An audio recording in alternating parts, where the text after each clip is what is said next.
Suite de la lecture de notre roman avec le chapitre 11. La décision de Robert Williams était irrévocable. Il ne retournerait plus à la prêtrise.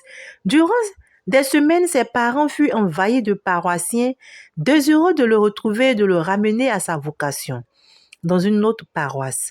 Même l'évêque fut sollicité par des dizaines de personnes. Nul n'arrivait à oublier le prêtre charismatique. Madame Williams conversa plusieurs fois avec son fils. Elle le supplia en pleurant.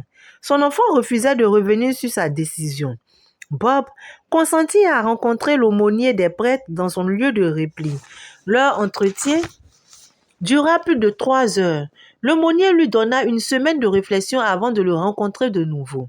Après son départ, Bob décida de quitter le pays pour échapper aux sollicitations des uns et des autres. Il envisagea de retourner à Paris, ville où il fit une grande partie de ses études. Son père apprécia sa décision, d'autant plus que Bob voulait approfondir ses études économiques et de gestion dans un institut financier de Paris. Sa mère continuait de pleurer. Elle disait que Bob avait jeté l'opprobre sur la famille.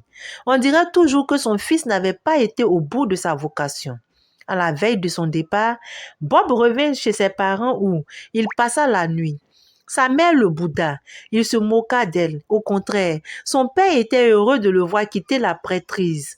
Il imaginait déjà son fils travaillant avec lui dans une de ses nombreuses affaires. Et c'était un père heureux qui accompagna son fils à l'aéroport international. Bob arriva tôt le matin à Paris. Dans le hall, un Africain s'approcha discrètement de lui et lui proposa de l'accompagner chez lui avec sa voiture à un tarif beaucoup plus bas que le tarif officiel. Bob savait qu'à Roissy, Charles de Gaulle, de nombreux immigrés africains pratiquaient ce trafic pour aider leurs compatriotes. Il accepta la proposition de cet homme vêtu d'un beau costume mais qui parlait assez mal le français. La voiture, une BMW, se trouvait dans le sous-sol de Roissy. Mon frère, si la police nous arrête pour poser des questions, vous direz que je suis votre cousin venu vous chercher. Je n'ai pas le droit de faire le taxi sans une autorisation officielle. Ici, la vie est vraiment dure. Pour s'en sortir, il faut plusieurs emplois. Que faites-vous d'autre? En fait, je suis manutentionnaire dans une entreprise de plomberie. Dès que je vous dépose, je file directement au travail. Quand l'avion est là et à l'heure, je n'ai pas de problème, mais en cas de retard, je suis contraint de repartir bredouille ou de mentir à mon patron. J'ai 1000 propositions de mensonges. Que faites-vous pour le soir? Très souvent, j'ai un contrat de gardiennage devant un magasin à la porte de Clignancourt. Avec la moitié de cet effort en Afrique, vous seriez très riches. D'autres personnes travailleraient pour vous. Ne me parlez pas de l'Afrique. Rien ne marche là-bas. Tous ceux qui y sont retournés pour tenter une nouvelle expérience avec l'argent gagné ici sont revenus ruinés ou sont morts. Je préfère vivre ici dans la difficulté que de retourner en Afrique. Que d'embouteillages dans cette ville à l'heure d'aller au travail. Connaissez-vous Paris? Fort bien. J'y ai vécu de nombreuses années. Robert Williams réfléchit aux propos de l'immigré africain sur l'Afrique. Il n'avait pas tort. Trop de livres avaient été écrits sur les problèmes de l'Afrique. Bob gardait espoir pour ce continent qui ne saurait rester éternellement dans un ravin profond. Après plusieurs détours, Bob arriva devant l'immeuble où se trouvait l'appartement privé des Williams, rue de Grenelle dans le 15e arrondissement de Paris. Il donna le double de la somme demandée par le chauffeur occasionnel. Celui-ci le remercia longuement. Le concierge vient ouvrir le grand portail et montra sa joie de revoir Bob. « Monsieur Robert Williams, êtes-vous en vacances? »« Non, Joseph. Je suis à Paris pour prendre des cours pendant quelques mois. » Il aida à monter ses 2 valises au 6e étage. Bob lui donna un pourboire avant d'ouvrir la porte de l'appartement. Son père l'avait acheté une dizaine d'années plus tôt et il avait été en location jusqu'à l'année dernière. Le père de Bob, qui avait beaucoup voyagé pour ses affaires, n'aimait plus les hôtels depuis qu'il était à la retraite. En plus, l'appartement pouvait servir pour toute la famille de passage ou en vacances à Paris. Cet appartement avait 3 chambres. Le large salon était meublé en Louis XIV. Hormis la chambre de ses parents, Bob pouvait utiliser les 2 autres chambres. Son choix se porta sur celle qui était peinte en jaune cassé. Elle était équipée d'un ordinateur. Il se sentait vraiment libre et gai. Il plaça sur la table une image du Christ et de la Vierge Marie qui ne le quittait jamais avant de faire une courte prière. Malgré son désir de dormir quelques heures, il restait éveillé. Il eut envie de sortir pour se rendre sur les Champs-Élysées à cause de Virginie et de la FNAC. Dans le métro, il trouva facilement une place à cette heure tardive. Son moyen de déplacement préféré restait le métro dont il appréciait la rapidité et la facilité pour se rendre d'un point à un autre. L'envie le brûlait d'être au contact avec les livres, les appareils et toutes sortes et les disques compacts. Il commença par le magazine Virgin et se passionna pour les ouvrages d'actualité. Plusieurs membres du gouvernement avaient publié des livres. Il avait toujours trouvé excellente l'idée d'écrire des ouvrages avec les expériences acquises dans un gouvernement. Les hommes politiques africains écrivaient si peu. Les nouveaux venus ne trouvaient pas l'occasion de connaître le parcours de leurs dévanciers. Au moment de sortir de chez Virgin, il prit la décision de devenir éditeur afin d'amener les Africains à écrire sur leurs expériences dans tous les domaines. L'Afrique devenait autosuffisante en ouvrages d'imagination, mais il restait un grand travail à faire dans le domaine des essais. Ces ouvrages n'étaient pas rentables pour les éditeurs. Il voulait se servir de sa fortune pour combler ce déficit. Il souhaitait encore se promener sur cette avenue célèbre et prendre son déjeuner, mais il se rendit à la station métro pour aller à la FNAC, rue de Rennes, où se trouvaient les ouvrages. Le magasin Virgin n'en vendait pas. En prenant le métro, il rencontra une Africaine qui le reconnut et lui dit « Bonjour mon père ». Il s'estima heureux de n'avoir pas fait le chemin avec cette femme qui lui aurait posé des questions sur la paroisse Saint-Habib des Collines. À la FNAC, il monta immédiatement avec les escaliers roulants au 3e étage réservé aux livres. Il flâna mais ne s'attarda pas devant les livres licencieux. Il acheta une quinzaine d'ouvrages dans tous les genres, mais beaucoup plus dans les classiques. Il savait les classiques indispensables et sa préférence allait toujours vers Balzac, qui lui permettait de mieux connaître l'homme. La vie humaine restait une véritable comédie. Il avait maintenant faim en sortant de la FNAC. Il n'allait pas plus loin. Il traversa la rue pour se rendre dans un café qui vendait des sandwichs. Il en prit un au jambon et acheta de nombreux journaux. Là, il vit les femmes parlant des parfums qu'elles venaient d'acheter. Il se souvint alors de la commission de sa sœur. Elle lui avait demandé avant son départ de lui rapporter une marque de parfum qu'elle ne trouvait pas au pays. Elle n'était pas impatiente de le recevoir, mais lui voulait en finir avec cet achat et se consacrer à des cours intensifs. Malgré le poids de ses paquets, il préféra marcher dans ce Paris froid. Il aimait le froid et disait tous les jours que c'était le climat qui avait favorisé les Occidentaux. La chaleur était un grand handicap pour toutes sortes de développement personnel et collectif. Sur le chemin, il rencontra un mendiant grelottant de froid qui lui tendit la main. Il y déposa quelques pièces. La misère n'était pas seulement africaine mais humaine. Tout était une question de proportion. Arrivé sur la place de l'Étoile, il s'assit quelques instants sur un banc pour se reposer. Il prit plaisir à regarder des touristes, notamment les Asiatiques, qui prenaient des photos devant l'Arc de Triomphe, devenu l'une des plus grandes attractions de Paris. 2 ou 3 passants lui demandaient où se trouvaient certaines rues qu'il cherchait depuis des dizaines de minutes. Bob n'eut aucun mal à indiquer ces endroits. L'une de ces personnes s'étonna de voir un Africain connaître aussi bien Paris. Bob comptait le nombre de personnes achetant des journaux devant le kiosque. Aucune d'elles ne lisait d'abord les titres. Elle prenait les journaux et tendait un billet au vendeur. Bob rêvait du jour où les Africains ne se contenteraient plus de lire les titres de journaux, mais les achèteraient pour s'informer. Actuellement, 2 personnes sur 10 lisaient les journaux en Afrique. Assez reposé, il remonta les Champs-Élysées pour se diriger vers le magasin Sephora. On trouvait toutes les qualités de parfums dans cette vaste boutique où les clients de toutes les nationalités du monde ne manquaient pas de passer, même lors d'un bref passage dans la capitale française. Robert Williams ne voulait pas perdre de temps. Il demanda à une hôtesse de lui indiquer l'endroit où se trouvait le parfum commandé par sa sœur. Il était tout juste en face. Il le prit et se rendit à la caisse, puis il se dépêcha de quitter le magasin bondé. Avant d'être dans la rue, il entendit une voix l'appeler par son diminutif.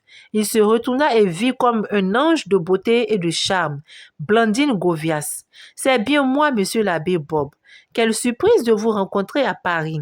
Je ne suis pas une habituée de Paris. Je vous présente ma cousine Rachel chez qui j'habite lors de mes passages à Paris. Enchantée, madame. Blandine m'a beaucoup parlé de vous. Eh bien, je l'espère, dit-il en regardant malicieusement Blandine.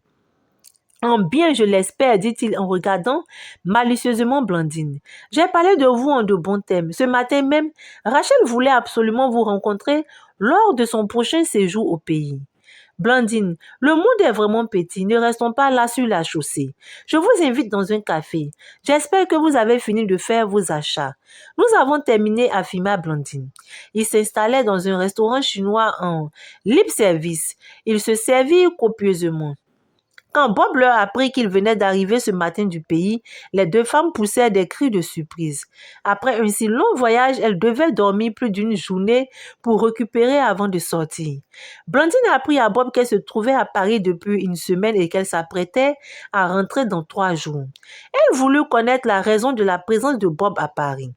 J'ai su poursuivre des cours intensifs dans un institut pour une période de 6 mois. Qu'est-ce que cela peut vous apporter sur le plan sacerdotal? J'ai pris du recul avec ma vocation sacerdotale. Du recul, j'ai renoncé à la vie sacerdotale. Je suis devenue un homme ordinaire. Les deux femmes restèrent longtemps silencieuses. L'abbé leur expliqua toutes les péripéties qui l'avaient amené à prendre cette décision. Elles lui donnèrent raison. Au moment de prendre le dessert, Blandine posa une question. Pour quelle femme avez-vous acheté un parfum chez Sephora? Pour ma sœur. Je croyais que c'était pour votre fiancé. L'abbé commença à Rachel. Votre démission n'est-elle pas liée à un problème de femme? Pourquoi? Je connais en Afrique 2 ou 3 prêtres qui ont même défroqué pour l'amour d'une femme. Ici, de nombreux prêtres vivent ouvertement avec des femmes. Ces fausses épouses ont même défilé sur la place du Vatican devant des caméras du monde entier afin que cesse cette hypocrisie. Rassurez-vous, ma démission est consécutive à ce que je viens de vous raconter. Saturnin Chapi a dû vous en parler. Les deux amis se mirent à rigoler de fort belle manière et c'est Rachel qui éclaira Bob. Saturnin a chassé Blandine de la maison avec leurs jumelles d'à peine 4 ans, tout cela pour une femme qui n'arrive pas à la cheville de ma cousine. Il ne retrouvera jamais une femme aussi belle et aussi intelligente que Blandine. Ce divorce a été une vraie libération pour elle. Elle a trop souffert dans ce foyer. Sa mère, ses soeurs, ses frères, ses cousines, tous lui en voulaient, la jalousaient. Mais ce n'était pas leur faute. Dieu ne peut pas créer toutes les femmes aussi belles et intellectuelles que Blandine. Vous êtes sûr de ce que vous avancez? Aussi sûr que vous avez été prête, déclara Rachel. Alors Blandine, vous voilà libre et démissionnaire comme moi. Bob, votre rencontre de cet après-midi a été peut-être influencée par des aspects positifs dans le ciel. Ils montaient ensemble dans le métro. Ils se quittaient à la motte Piquet-Grenelle. Les deux dames de correspondance en correspondance se retrouveraient à Montreuil où elles habitaient. Bob avait déjà invité les deux cousines à dîner dans sa maison. Les cours commençaient à l'institut avec une dizaine d'étudiants, dont 4 de nationalité étrangère. Le programme convenait parfaitement à Bob. Il ne regrettait pas d'avoir déposé un chèque d'un montant élevé pour son stage. Aucun cours n'était prévu l'après-midi afin de permettre aux étudiants de lire abondamment et même de regarder la télévision. Les débats étaient fortement recommandés. L'Institut voulait préparer des futurs responsables dans tous les domaines. On ne demandait pas de se cantonner dans les matières financières, économiques et la gestion des collaborateurs. Les responsables de l'Institut souhaitaient que les étudiants titulaires de diplômes en économie puissent discuter de stratégie, par exemple, avec un entraîneur de football et comprendre les problèmes des habitants dans le fin fond de l'Afrique noire. Bob Williams savait qu'il ne se ferait pas d'amis dans cet institut. En Europe, les rencontres se passaient dans les cafés. Quand chacun rentrait chez lui, personne n'imaginait se rendre chez son ami pour bavarder comme en Afrique. Habitué à rencontrer 2 ans durant des personnes de toutes les conditions, l'Esprette imaginait déjà sa solitude dans ce Paris froid et pluvieux. Il ne sentit pas la solitude de sa première nuit à cause de la fatigue. Après l'institut, il retourna chez lui avant de redescendre au supermarché pour acheter de nombreux produits alimentaires. n'avait pas la pratique de la cuisine. Il acheta des aliments déjà cuits qu'on pouvait réchauffer au micro-ondes. Il dressa une table de 3 couverts. Il n'attendait maintenant que ses 2 invités. Quand le concierge l'appela, il savait qu'il s'agissait de ses visiteuses. Il ouvrit la porte et les accueillit habillés d'un jean et d'un maillot, à l'image de la tour Eiffel qu'on pouvait admirer de chez lui. Comme à son habitude, Blandine portait de beaux vêtements luxueux. Cette fois-ci, quand elle enleva son manteau, Bob vit une jolie robe à fleurs. Elle sentait un parfum exquis. Tiens, vous êtes dans un appartement superbe. Je n'oserais pas vous inviter chez moi, dit Blandine. Non, pas ce comportement. Ce n'est pas chez moi, la maison appartient à mon père. Qui dit le père, dit le fils, continua Blandine, séduite par ce beau salon. Quelle belle demeure, Bob. Permettez-moi de vous appeler Bob. Vous pouvez même me tutoyer. Bob, tu nous as dit que tu devais passer 6 mois à Paris. C'est exact? Tout seul? Oui. Ce n'est pas bien, il te faut une femme. Pour le moment, je n'y pense pas. C'est une injure à ma chère et belle Blandine. Comment la voir et ne pas être sensible à son charme? Pour l'instant, dis non. Durant tout le repas, Rachel ne tarissait pas d'éloges sur Blandine qu'elle voyait dans cette maison, partageait la vie de Bob. Blandine agissait en séductrice. Bob était troublé par cette femme. Il pensait à son avenir. Rachel revient à la charge à la fin du dessert. Bob, je dois te dire la vérité. Il n'est pas normal qu'un Africain fasse la vaisselle ou prépare à manger. En Afrique, ce rôle est dévolu à la femme. Tu ne peux pas continuer à vivre seule comme lorsque tu étais prêtre. Aujourd'hui, tu es un homme libre. Blandine Govias l'est également. Votre rencontre à Paris est l'œuvre de Dieu. Que sa volonté soit faite. Ils discutaient de la situation politique et économique de leur pays avant de se quitter à la bouche de métro. Blandine et Bob prirent rendez-vous pour le lendemain soir à 19h. Personne ne sera témoin de leur entretien, avait ajouté la cousine. Visiblement heureuse d'avoir arraché ce rendez-vous qu'elle jugeait capital pour sa cousine. Bob passa une nuit blanche remplie de l'image de Blandine. Il se battit plusieurs plans en sa compagnie. Il redoutait cette rencontre du lendemain. Il ne pouvait pas deviner comment elle se passerait. Il n'avait plus son don charismatique depuis qu'il avait renoncé à l'état ecclésiastique. Lui qui conseillait naguère les couples constatait maintenant son impuissance devant la femme. L'un des professeurs remarqua qu'il n'avait pas bien dormi. Il avoua sa nuit blanche. Ses camarades appréciaient sa franchise et lui demandaient d'aller plus loin dans ses révélations. Il devinait tout ce qu'il s'agissait d'une affaire de femme. Et depuis, il devint la coqueluche de l'institut où de nombreux cadres supérieurs effectuaient un stage. Bob Williams était le seul étudiant sans pratique d'une haute administration et d'une entreprise. En outre, il était le plus jeune. Son aîné de 2 ans était un Marocain, fils de milliardaire avec lequel il fit de grands projets pour leurs 2 pays et d'autres du continent. Chaque jour, Jean Williams appelait son fils. Sa mère le faisait parfois. Elle avait oublié son mécontentement de voir son fils abandonner le sacerdoce. En rentrant de ses cours, Bob fit un saut à la boutique Sephora de son quartier. Il acheta le plus cher des parfums avec sa carte de crédit. En passant devant un restaurant chinois, une idée lui vint en tête. Je ne suis pas doué pour ces choses-là, mais je vais apprendre vite et bien. Quand Blandine Govias entra chez lui, Bob perdit dans sa mémoire toutes les phrases qu'il avait préparées à l'intention de la belle femme. Il se comportait en vrai collégien pour un premier rendez-vous avec sa dulcinée. Son cœur battait vite et ses gestes étaient déplacés. Blandine souriait légèrement de toutes les maladresses de Bob et c'est elle qui lui proposa la solution. Elle le fit asseoir et lui servit un verre de cognac. Il retrouva son calme et sa sérénité. « Et si nous allions sur les Champs-Élysées pour dîner ?» proposa Bob. « Qui refuserait une invitation venant de toi, un homme si beau, si charmant et si sage? Je suis à ta disposition. » Il prit place dans un beau restaurant avec vue sur la place de l'Étoile. Elle regardait Bob dans les yeux. Il tentait vainement de fuir ce regard qui le subjuguait. Blandine devenait de plus en plus belle. Dans le métro et dans la rue, les hommes et les femmes la regardaient avec une très grande admiration. Un vieux monsieur félicita Bob pour sa femme. Il les croyait mariés. Cela plut énormément à Blandine. Devant la timidité de son compagnon, elle lui prit les doigts pour les caresser. Bob fut secoué par des frissons légers et agréables. Elle lui demanda s'il connaissait l'auteur de la musique diffusée dans le restaurant. Il n'hésita pas, c'est Mozart. Très bien. Je vais demander au maître d'hôtel de me le confirmer. Elle le fit appeler par le garçon qui venait d'apporter les entrées. Il vint en affichant un sourire professionnel. Monsieur, puis-je connaître l'auteur de cette musique, madame? Il s'agit de la symphonie numéro 1 de Mozart interprétée par le Northern Chamber Orchestra de Nicolas Ward. Notre clientèle aime beaucoup cette plage. Je vous remercie, monsieur. C'est moi qui vous remercie. Elle se leva pour donner une bise à Bob en guise de félicitations pour ses connaissances. Bob se lança dans un long exposé sur la musique classique et notamment sur le style de Mozart. Blandine le regardait admirative. Laissons Mozart et parlons de nous deux. Que dit Rachel? Rachel n'est pas notre maîtresse d'école. Nous pouvons discuter comme des adultes. Je t'écoute. Pour quelle raison as-tu voulu venir dîner place de l'Étoile? Pour contempler mon visage, ne t'énerve pas. Je ne m'énerve pas, je te pose une question. Je veux te voir souvent et peut-être chaque jour de ma vie.